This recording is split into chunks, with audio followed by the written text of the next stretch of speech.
ನಿಮ್ಗೂ ಅಷ್ಟೇ ಹೇಳ್ತಾ ಇರೋದು, ಅರ್ಥ ಆಯ್ತಾ? ಎಲ್ಲಿ ಕಿತ್ತಾಗಿನ ತೋರಿಸ್ಬೇಕು. ಅಲ್ಲಿಂದ ಕಣ್ಣೈತೆ ಸರ್ವೆ ನಂಬರ್, ಅರ್ಥ ಆಯ್ತಾ? ನಾನು ಸರ್ವೆ ನಂಬರ್ ಹಾಕಿದ್ದೀನಿ.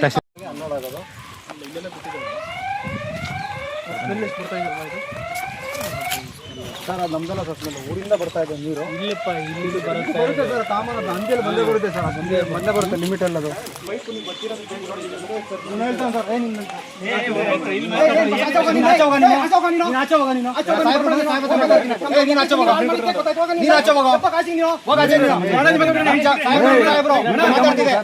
ನೀನ್ ಬರ್ಕೊಡ್ತು ಜಮೀನ್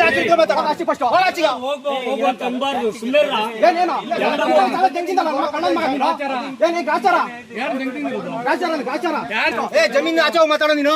ನಮ್ ಜಮೀನ್ ಆಚೆ ಹೋಗ, ನೀನು ಹೋಗ, ಬರ್ಬೇಡ, ಹೋಗ ಹೋಗ. ಜಮೀನ್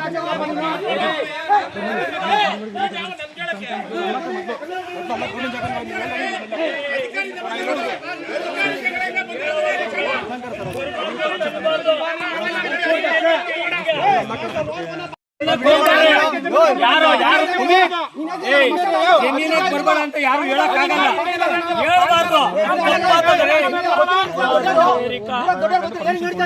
ಹೇಳ್ತೀನಿ ಕೇಳು, ತಾಲೂಕು ಆಫೀಸ್ ಎಲ್ಲ ಅವ್ರದೇ. ಯಾರು ಬರ್ಕೂಡ್ದು ಅನ್ನಬಾರ್ದು, ಯಾಕಂದ್ರೆ ನಾನು ಹೇಳೋವರೆಗೂ ಕೇಳಯ್ಯ.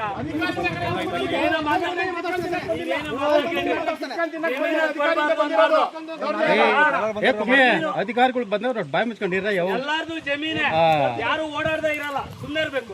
ಜಮೀನಾಗ ಬರ್ಬೇಡ ಅಂತ ಹೇಳ್ಬಾರ್ದು.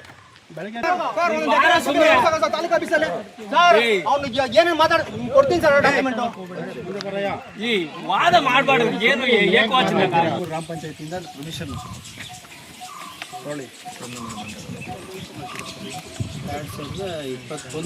21 ವರ್ಷದ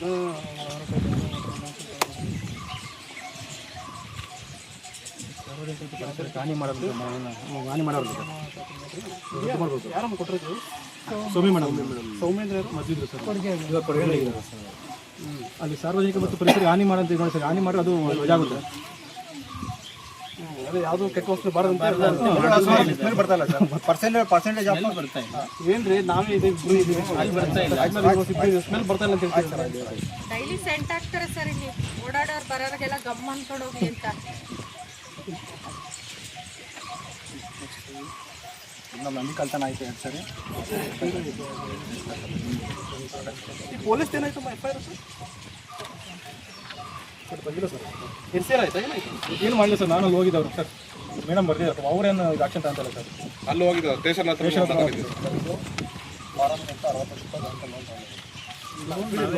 ಒಂದು ನಿಮಿಷ. ನಮ್ಮ ಪಾಣಿ ಮೇಲೆ ನಾನು ಅಗ್ರಿಕಲ್ಚರ್ ಮಾಡ್ತಾ ಇದ್ದೀನಿ ಸರ್, ನಾನು ಕಮರ್ಷಿಯಲ್ ಮಾಡ್ತಾ ಇಲ್ಲ. ತೊಗೊಳ್ಳಿ ಸರ್, ಇದು ನಮ್ಮದು ಹೈಕೋರ್ಟ್ ಸ್ಟೇ ವಿತ್ ಅಲಾಂಗ್ ಕೊಡೋರು ಬರ್ಬೇಕಿತ್ತಲ್ಲಮ್ಮ, ಅವ್ರಿಗೆ ಹೇಳಿದ್ದಾರೆ. ಅವರೇ ಬರ್ಬೇಕು. ನಾವು ಕೊಟ್ಟಿದ್ದೀವಿ ಸರ್ ಪೊಲೀಸ್. ಈಗ ಅವ್ರಿಗೆ ಈ ಆರ್ಡರ್ನ ಡಿಸ್ಪೋಸ್ ಮಾಡಿಬಿಟ್ಟಿದ್ದಾರೆ. ಡಿಸ್ಪೋಸ್ ಮಾಡಿ ಪೊಲ್ಯೂಷನ್ ಬೋರ್ಡ್ ಅವ್ರಿಗೆ ಬಂದು ವಿಸಿಟ್ ಮಾಡಿ ರಿಪೋರ್ಟ್ ಸಬ್ಮಿಟ್ ಮಾಡಿ ಹೇಳಿದ್ದಾರೆ.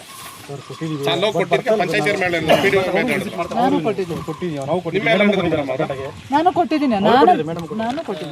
ನೀವು ನಿಮ್ಮ ಎಲ್ಲ ಪೊಲ್ಯೂಷನ್ ಬೋರ್ಡ್ ಅವ್ರಿಗೆ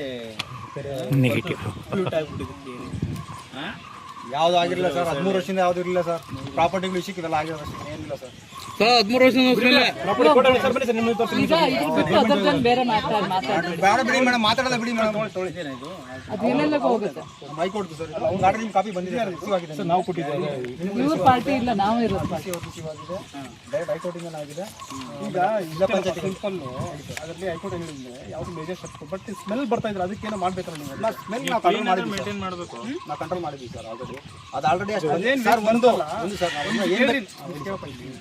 ನಾವು ತಹಸೀಲ್ದಾರ್ ಜಾಯಿಂಟ್ ಇಲ್ಲೇ ಇದ್ದೀವಿ, ಸ್ಮೆಲ್ಲು ಸಿಕ್ಕವರೆ ಬರ್ತಾ ಇದೆ, ಅದೆಲ್ಲ ಹಾಕಿದ್ದೀರಾ, ಅದನ್ನ ಸೈಂಟಿಫಿಕ್ ಡಿಸ್ಪೋಸ್ ಮಾಡಬೇಕಲ್ಲ. ಸೈಂಟಿಫಿಕ್ ಆಗ ನಾವು ರೈತರು ಅಂದ್ಬಿಟ್ಟು ನಾವು ಮಣ್ಣಲ್ಲಿ ಹಾಕೊಂಡು ಬೇರೆ ತೊಂದರೆ ಕೊಡ್ತಲ್ಲ ಸರ್. ನನಗೆ ಆಕ್ಚುಲಿ ಆಸ್ ಪರ್ ರೂಲ್ಸ್ ಎಲ್ಲ ಬಂದಿದೆ, ಪಿಗ್ರಿ ಫಾರ್ಮ್ ಅಸೋಸಿಯೇಷನ್ ರೂಲ್ಸು.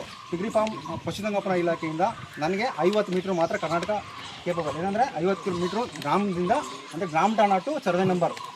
ಓಕೆ, ನಾನು 13 ವರ್ಷದಿಂದ ಮಾಡ್ಕೊಂಡ್ಬಂದಿದ್ದೀನಿ.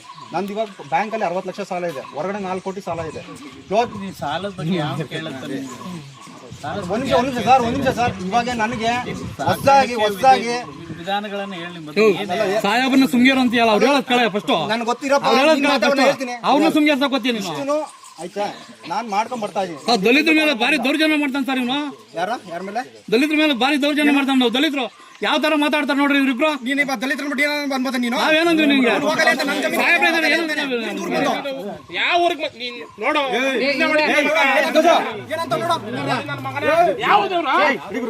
ಮಾಡ್ತಾ ಇದ್ದಾರೆ. ಬಟ್ ಏನು ಪ್ರಿಕಾಷನ್ಸ್ ತಗೊಳ್ತಾ ಇಲ್ಲ. ಸೊ ಅದರಿಂದ ಏನಾಗ್ತಾ ಇದೆ ಅಂದರೆ ನಾವು ಇಲ್ಲಿ ಬಂದು ನಿಂತರೆ ಅಷ್ಟು ಸಹಿಸ್ಲಿಕ್ಕಾಗಲಾರಂಥ ಸ್ಮೆಲ್. ಸೊ ಊರದು ಗ್ರಾಮದ ಗಡಿಗೆ ಒಂದು 50 ಮೀಟ್ರ್ 100 ಮೀಟ್ರ್ ಇದೆ ಅಷ್ಟೇ ಅದು. ಈಗ ಅವ್ನು ಕೋರ್ಟ್ಗೂ ಕೂಡ ಹೋಗಿದ್ದಾನೆ. ಸೊ ಕೋರ್ಟ್ಗೂ ರಿಪಿಟೇಷನ್ ಹೋಗಿದ್ದಾನೆ. ಸೊ ನಿಮಗೆ ಒಂದು ಡೈರೆಕ್ಷನ್ಸ್ ಕೊಟ್ಟಿದೆ ಕೋರ್ಟು, ಗೊತ್ತಾಗಿದೆ, ಬಂದಿದೆ ನಿಮಗೆ ಅದು. ಈಗ ನಾವು ಕಳಿಸ್ತೀವಿ ನಿಮಗೆ, ಇಮಿಡಿಯೇಟ್ಲಿ ವಿಸಿಟ್ ಮಾಡಬೇಕು. ವಿಸಿಟ್ ಮಾಡಿ ಅದು ಎಫೆಕ್ಟ್ ಫಿಸಿಬಿಲಿಟಿ ರಿಪೋರ್ಟ್ ನೋಡಿ ಏನು ಎಫೆಕ್ಟ್ ಆಗ್ತದ ಇಲ್ಲ. ಸೊ ಅಂದರೆ ಆಗ್ತಿತ್ತು ಅಂದರೆ ಸೊ ಯಾವ ಪ್ರಮಾಣದಲ್ಲಿ ಆಗಿದೆ ಅಂತ ನೋಡಿ ಅದನ್ನು ಅಲ್ಲಿ ಫಿಟ್ ಅಥವಾ ಅನ್ಫಿಟ್ ಅಲ್ಲಿ ನಡೆಸೋದಕ್ಕೆ. ಸೊ ಅದು ರಿಪೋರ್ಟ್ ಕೊಟ್ಟರೆ ಮುಂದಿಂದು ನಾವು ಈಗ ಇವನು ಕೋರ್ಟಿಗೆ ಹೋಗಿದ್ದಾನೆ ಈಗ ಅವನು. ಸೊ ಅದು ಕೋರ್ಟ್ದು ಈಗ ಕ್ಲಿಯರ್ ಆಗಬೇಕು. ಕ್ಲಿಯರ್ ಆದಮೇಲೆ ಮುಂದಿನ ಆ್ಯಕ್ಷನ್ ಮಾಡೋಕ್ಕೆ ಬರುತ್ತೆ. ಸೊ ಇಮಿಡಿಯೇಟ್ಲಿ ಪಿ ಡಿ ಅವ್ರ ಜೊತೆ ಕೋರ್ಡಿನೇಟ್ ಮಾಡಿಕೊಂಡು ಸ್ಪಾಟ್ ವಿಸಿಟ್ ಮಾಡಿ ನಮಗೆ ರಿಪೋರ್ಟ್ ಬೇಕು. ಆಮೇಲೆ ಅಲ್ಲಿದು ವೇಸ್ಟ್ ನೀರು, ಆಮೇಲೆ ಎಲ್ಲ ಗಲೀಜು, ಈ ನಾನ್ ವೆಜ್ ಕೋಳಿ ಅದೆಲ್ಲ ಮುಗಿಸೋದು ಕಟ್ ಮಾಡಿದ್ದು ಅದೆಲ್ಲ ಮಟೀರಿಯಲ್ ತರ್ತಾರೆ ಇಲ್ಲಿ. ತಂದು ಉಳಿದು ವೇಸ್ಟ್ ಎಲ್ಲ ತಂದು ಹಿಂಗೆ ಎಲ್ಲಿ ಬೇಕಲ್ಲೇ ವಿಲೇವಾರಿ ಮಾಡ್ತಾರೆ ಅವರು. ಅದು ಸೈಂಟಿಫಿಕ್ಕಾಗಿ ಮಾಡ್ತಾಯಿಲ್ಲ.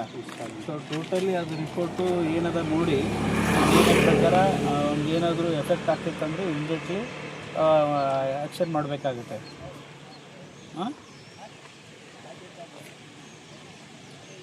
ಇವತ್ತೇ ವಿಸಿಟ್ ಮಾಡಿ ಆ ಕೋರ್ಟ್ ಕಾಪಿನೂ ಇದೆ, ಅದನ್ನು ಇಮಿಡಿಯೇಟ್ಲಿ ನೀವು ರಿಪೋರ್ಟ್ ಕಂಪ್ಲೇಂಟ್ ಮಾಡಬೇಕು ಜಲ್ದಿ.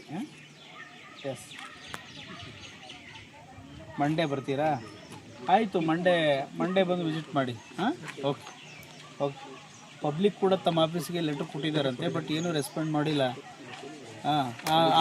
ಆ ಕಂಪ್ಲೇಂಟ್ ಜೊತೆಗೆ ಸೊ ಯಾವ ಡೇಟಿಗೆ ಕೊಟ್ಟಿದ್ದಾರೆ ಅಂದರೆ 13ನೇ ತಾರೀಕಿಗೆ ಕೊಟ್ಟಿದ್ದಾರೆ.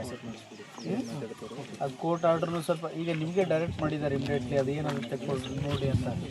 So okay. ಆಮೇಲೆ ಜೊತೆಗೆ ಪಶು ಇಲಾಖೆಯವ್ರಿಗೂ ಕೂಡ ವಿಸಿಟ್ ಮಾಡಿಸ್ಬೇಕು. ಓಕೆ.